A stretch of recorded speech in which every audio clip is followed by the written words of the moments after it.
महाराष्ट्रातल्या सर्व शेतकऱ्याला अंदाज देत आहे। राज्यात आज आहे 28 सप्टेंबर 2024।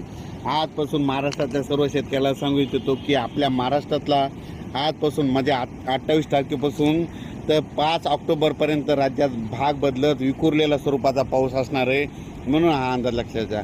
हा अंदाज खास करून कशामुळे दिला आहे, कारण की तुम्हाला एक सांगतो की महाराष्ट्रातल्या सर्व शेतकऱ्याचं आता सोयाबीन काढणीस आलेलं आहे आणि काढणीस आल्यामुळं आता पाऊस चालू असल्यामुळे इतक्या दिवस बंद होतं। आता सर्व शेतकऱ्यांना सांगतो की आज 28 तारखेपासून ते 5 ऑक्टोबरपर्यंत भाग बदलत पाऊस पडणार आहे। त्याच्यामुळे तुम्ही तुमचं सोयाबीन काढण्याची तयारी ठेवा, कारण की राज्यामध्ये जवळपास आता 5 तारखेपर्यंत विखुरलेल्या स्वरूपाचा पाऊस असेल। सर्वदूर काही पडणार नाही, त्याच्यामुळे काही चिंता करायची गरज नाही।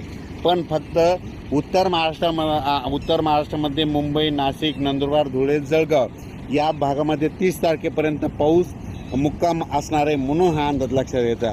कारण की त्याच्यानंतर 1 तारखेनंतर उत्तर महाराष्ट्राकडे सूर्यदर्शन होणार आहे, त्यांनी देखील खास करून अंदाज घ्यायचा आणि सोयाबीनचं नियोजन करायचं। पण राज्यात सांगायचं झालं तर आज 28 ऑक्टोबरपासून तर 5 ऑक्टोबर दरम्यान सर्व शेतकऱ्यांनी आपली सोयाबीन काढा। आणि काढत असताना तुम्हाला एक माहीत असं म्हणून सांगतो कशी काढायची, की आज समजा आज सोयाबीन काढायची, आजच्या दिवस तिला ऊन भेटते आणि उद्या दुपारी 12-1 वाजेपर्यंत ऊन द्यायचं आणि 1च्या नंतर लगेच उचलायची आणि लगेच वळी लावून ठेवा। असं केल्याच्या नंतर तुमची सोयाबीनची वळी खराब होणार नाही आणि चांगलं सोयाबीन तुमचं निघाल, म्हणून हे अंदाज लक्षात घ्यायचा।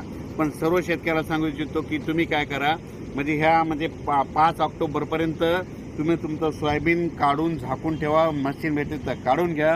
कारण की राज्यामध्ये 6 ऑक्टोबर, 7 ऑक्टोबर, 8 ऑक्टोबर आणि 9 ऑक्टोबर दरम्यान परत एकदा पाऊस येणार आहे, म्हणून हा अंदाज लक्षात घ्यायचा। त्याच्यानंतर परत सांगतो की राज्यातला आता हे पाऊस कधी निघून जाणार आहे यापुढं कोणाला विचारत नाही। एक सोपं करून सांगतो, आता ऑक्टोबर महिना लागला समजा 1 ऑक्टोबर ते 10 ऑक्टोबर दरम्यान, यापुढं दरवर्षी लक्षात घ्यायचं 1 ऑक्टोबर ते 10 ऑक्टोबर दरम्यान राज्यामध्ये काय होतं, सकाळी काही जण धुई म्हणतात, काही जण धुकी म्हणतात।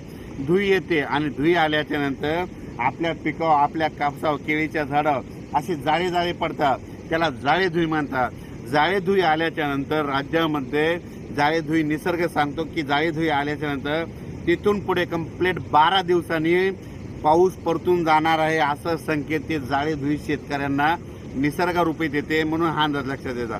पण राज्यात परत सांगतो की ऑक्टोबरमध्ये 6, 7, 8, 9 ऑक्टोबर दरम्यान परत एकदा पाऊस येणार आहे आणि परत एकदा 23 ऑक्टोबर, 24 ऑक्टोबर आणि 25 ऑक्टोबर दरम्यान पाऊस येणार आहे आणि राज्यामध्ये 5 नोव्हेंबरला थंडी येणार आहे, म्हणून हा अंदाज लक्षात द्यायचा। अचानक वातावरणात बदल झाला तर लगेच एक मेसेज दिला जाईल।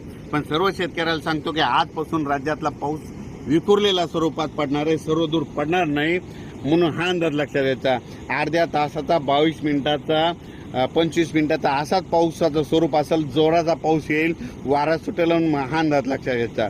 अचानक वातावरणात बदल झाला तर लगेच एक मेसेज दिला जाईल, तुम्ही तुमचं सोयाबीनचं नियोजन करा। धन्यवाद।